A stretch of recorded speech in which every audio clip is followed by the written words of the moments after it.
Shalom. First and foremost, I want to give all praises, honor, and glory to Yahweh Bahasham, Yahweh Shai Bahasham, Kakwadah, and double honors to the elders and apostles of Great Millstone who rule well and push this word in truth and sincerity.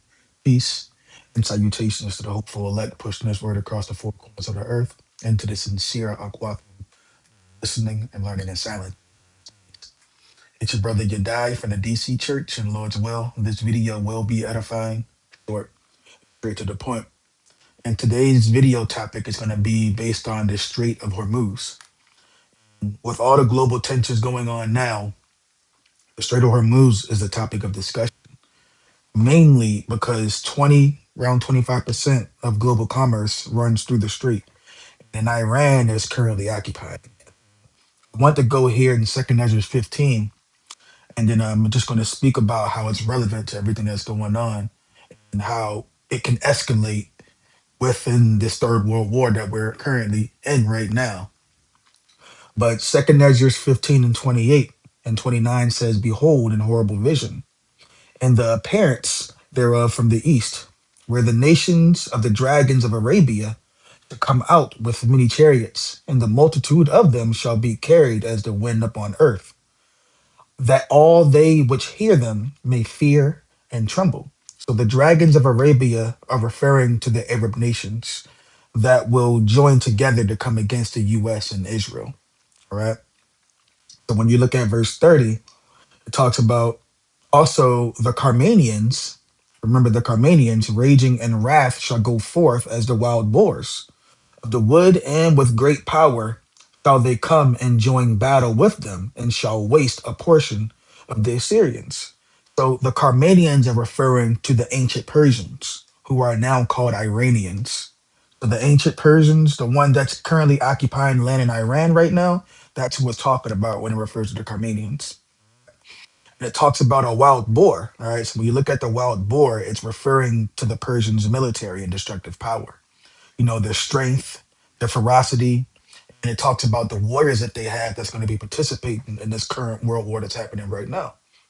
Now, when you look at these things right here, because I'm gonna pull up in Genesis 16 how it talks about Ishmael as well, about the wild ass. Matter of fact, I'm gonna go ahead and get that now. Genesis 16, verse 11 and 12, and it says, And the angel of the Lord said unto her, Behold, thou art with child, and shall bear a son, and shall call his name Ishmael, because the Lord hath heard thy affliction, and he will be a wild man. When you look in the, I believe it was the AMP where I read it at. Let me see what it says here. Yeah. Yep. It will be a wild man, as untamed as a wild donkey or a wild ass. He will raise his fist against everyone, and everyone will be against him. Yes, he will live in open hostility against all his relatives. Let me go back to the KJV. But it says, His hand will be against every man, verse 12 again, and every man's hand against him, and he shall dwell in the presence of all his brethren. Okay, so Ishmael is basically looked at as a wild ass, free spirited, and against everybody, right? Okay, now I got it pulled up right here, the relationship that it has into Iran and in terms of why it's being described as a wild ass or a wild boar. The wild ass and how Iran sees itself in its poetry, noble, swift, and inseparable from the beauty of the desert. The wild boar, just like it talked about in Second Esdras, is how outside people view the Persian military as savage and unstoppable force that charge out of the east to devastate the land. So the two animals represent two sides of the same coin. It's just which one are you getting? Untamable nature of the Iranian landscape and the unyielding power of its historical empires. So what did it say at the end of this verse? It says, and shall waste a portion of the land of the Assyrians. Okay, so I'm gonna read it again, Second Ezra 15 and 30. Also the Carmanians raging in wrath shall go forth as the wild boars of the wood, and with great power shall they come and join battle with them, and shall waste a portion of the land of the Assyrians. Okay, so when it talks about wasting a portion of the land of the Assyrians, that's referring to who they're currently in war with right now, the US and Israel.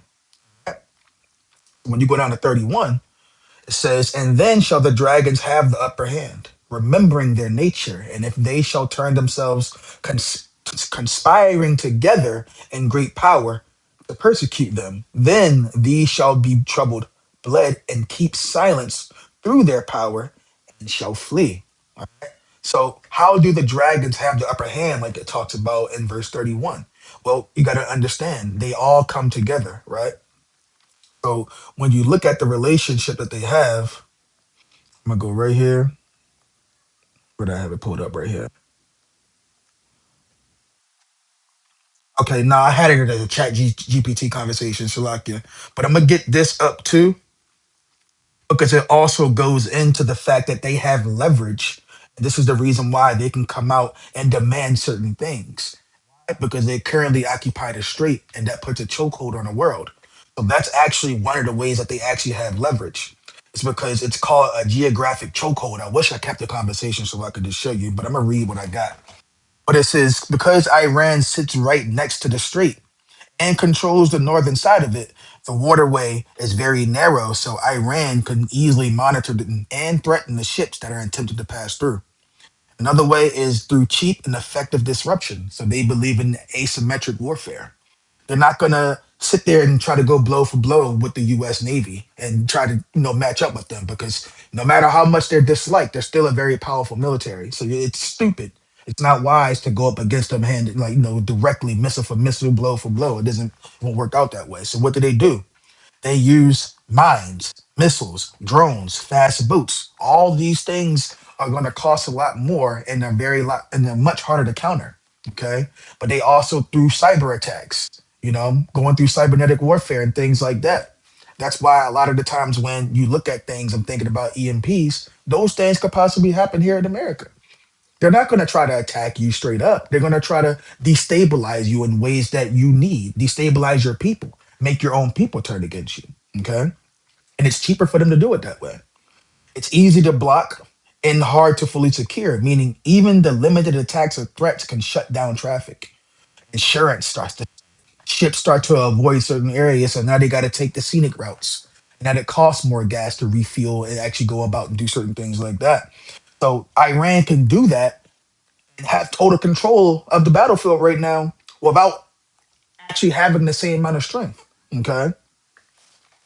They also they leverage the global oil. So again, as I mentioned at the beginning, the 20 to 25% is of the world's oil passes through the strait. Therefore, the disruption, it pressures the global economy, which includes the U.S. allies. And also, it's supposed to be looked at as an escalation deterrent. So Iran can threaten to close the strait or restrict the strait, which is said to have already happened due to the whole fragile ceasefire that they set up, supposed to be like a 2 week extension. Okay, but that's already been, messed with, tampered with, because Israel recently attacked Lebanon even after ceasefire has quote unquote been discussed and talked about, agreed with. Okay, but ultimately, Iran are using the strait as also as an escalation deterrent. But also, where I think they make a mistake is underestimating how prideful this man is and how he doesn't want to look stupid in front of the world. And that's even simple reasons like that would make him want to escalate and take things further. Okay. But they can raise the cost for US and Israel, and it gives Iran bargaining power and negotiation, which is why they even came up with their 10-point plan that I had put up right here. I'm not going to read all of it in detail, but just give you the subheadings. American guarantee of non aggression with Iran. Iran maintains control of the strait. Not only just maintaining control, but they also want $2 million tolls for each ship that passes by. Ending the regional war on all fronts, including against Iran's ally, Hezbollah, which is in Lebanon. And did Lebanon not just get bombed after they supposedly talked about a ceasefire? So we'll see where that goes. The withdrawal of U.S. combat forces from all bases and positions in the region, reparations for all the war damages, accept our right to nuclear enrichment, lifting all primary sanctions and secondary sanctions on Iran, terminate all resolutions against Iran by the Board of Governors of the International Atomic Energy Agency, and termination of all UN Security Council resolutions against Iran. And the only reason why they're going to feel emboldened enough to come up with these terms and set these terms is because they feel like they have the upper hand right now. That's like the scripture says, the dragon shall have the upper hand, remembering their nature. Their nature as what? The wild boar, a wild ass. Okay. So overall, Iran doesn't need to defeat the U.S. and Israel militarily. You know, they just need to make the strait unstable, and that's what gives them the leverage. As you can see, what's happening right now. So because they have that leverage, Iran is basically showing Trump's cowardice.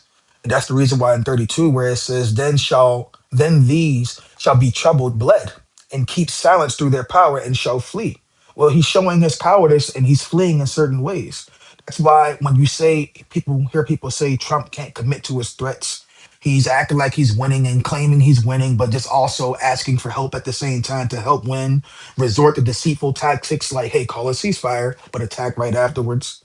You know, it's gotten to a point where Trump has threatened so many times and never fulfilled what he said that they gave him a nickname called Taco. Trump always cowarding out or chickening out. You know, basically, bullies are always going to retreat when you start fighting back because they don't expect you to fight back. That's basically what's going on with Trump right now. And when that's hovering over your head as a cloud and people just looking at you that way, that's another reason why that he may look to escalate it. Keep watch. For verse 33, it says, and from the land of the Assyrians shall the enemy besiege them, and consume some of them, and in their hosts shall there be fear and dread and strife among their kings. So fear, dread, and strife because war will escalate, especially with the dragons conspiring together to go against US and Israel. So they continue to occupy the strait and continue to show their might through other means as well. Like I mentioned, cyber attacks, destabilizations due to occupation of the strait. So all the goods and services and everyday life, that's being affected now. Things are more expensive. Even just going to fill up your car for gas, that's just car. What about plane fuel? What about ships? What about everything else that also uses oil? They have to pay more. So everything is supposed to be well flowing like a well-oiled machine. Now it's all being disturbed. Okay. But let's also have some other honorable mentions because Iran isn't by itself. It's not left without allies. There's other people that actually for Israel, not Israel, Salakia, are for Iran. All right. And against what US and Israel are doing. But again, I'm not going to read it all. But who are Iran's allies? Russia, China, North Korea. You see countries tied to Iran, Lebanon, Syria, Yemen, Iraq. So you got the Houthis, the Hamas, the Hezbollah. All these are in line with Iran. Okay. So it's not like they're here just going off of anything. They have backup, right? Now, what I'm going to do, I'm going to start right here because this is a conversation that I had a little bit ago that I've been meaning to basically get onto, but I'm gonna read straight through it pretty quickly. But this is basically in a timeline and an escalation of what it's like to basically what it's gonna look like as long as the strait is being occupied through days and weeks and months, and then what it's gonna look like for your everyday people. But just to get straight to it, and I'm gonna close out. It says the Strait of Hormuz is one of the most critical arteries in the global economy, and I love the fact that it mentioned the word arteries, especially being an exercise science major. When you look at arteries and you think of anything medical, if you cut a major artery within your body, more than likely you're going to pass away. So just like the strait, that's a major artery within the world that flows throughout the world. That's cut. What do you think was going to happen? Just want to share that. But it says roughly 20 to 30% of all of the world's oil supply and a big share of liquefied natural gas through it daily. If it were fully closed, the impact would be severe and fast, but not necessarily an instant. It'll crash. Here's the realistic escalation step by step. Immediate shock, 1 to 3 days. We're kind of experiencing that even now. Not kind of, we are experiencing that now. Oil supply disruption, millions of barrels per day suddenly can't move. Oil prices spike violently. Think about 150 to $300 per barrel. Gas prices are going to skyrocket financially because of that. Financial panic, stock markets drop sharply, especially airlines, shipping, and manufacturing. Safe haven surge, so gold rises, bond yields drop initially. In short-term chaos, this is between 1 to 3 weeks. Energy shortages begin. Countries heavily dependent on the Gulf oil, which is Europe and Asia, they feel it first. Fuel prices surge globally. As you can see, I mentioned earlier, gasoline, diesel, jet fuel, all those things spike quickly.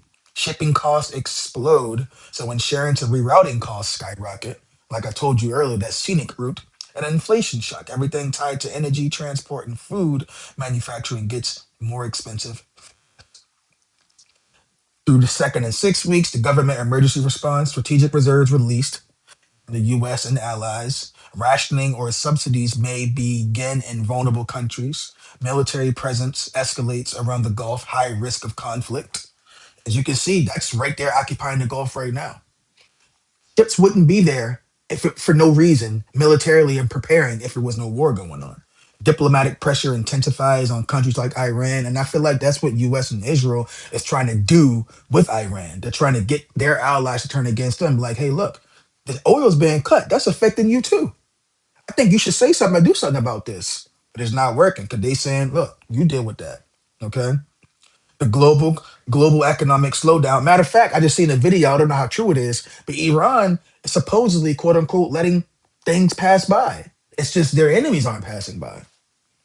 Can also contribute to why your allies aren't gonna jump in for you. Okay. But take that with a grain of salt. You know, some people could just be throwing propaganda out there. But if that's true, it makes sense. Four, global economic slowdown. That's the first 1 to 3 months. Consumer spending drops. People spend more on energy, less on everything else. Now, that's just speaking on people who have priorities. What about the people that actually want to fulfill their lust, fulfill their desires, no matter what's happening? They're going to feel it too. All right. Industry slow or halt. Airlines, logistics, chemicals, plastic, and agriculture are hit hard. Emerging markets suffer most. Currency crashes, debt crisis, risk rises. Stock markets enter bear territory globally. Hibernation. All right. In the recession phase from 3 to 9 months, says many major economies likely enter recession, way worse than anything that we ever had before because it has to crash, right? It has to collapse. Unemployment rises as businesses cut costs. Central banks face a dilemma: fight inflation, raise rates, worsens recession, or support growth, cut rates, which worsens inflation. This is stagflation scenario: high inflation, low growth. So if closure persists through the 6 months to a year, severe global recession likely, potentially comparable to or worse than 2008. Supply chains rewire, but slowly. Energy intensive economies like parts of Europe and Asia take deep hits. Political instability rises in weaker economies. The question, would it crash the economy? Short answer, not instantly, but it could trigger a global recession very quickly, prolong a deep economic crisis. The system doesn't collapse overnight because strategic oil reserves resist, and some oils, okay, that's the last one I got right here. Bottom line, through weeks, you're going to experience shock and panic. Months, the recession conditions. Long term closure, serious global economic crisis. So ultimately, those Carmadians over there and all those allies, because even if you try to go around to the Red Sea area, that's also been occupied as well. So yeah, they're going to try to take scenic routes, but it's all being occupied by the Carmanians, the ancient Persians, which are the Iranians, and their allies as well. Okay. But hopefully, this was edifying and made sense. It's just more news, more relevant according to the prophecies that's coming to pass. Hopefully, it was edifying. Again, I want to give all praises, honor, and glory to Yahweh Bahasham Yahweh Shai, Shem Rachakwadash, and double honors to the elders and apostles of Great Millstone who rule well and push this word in truth and sincerity. Till next one.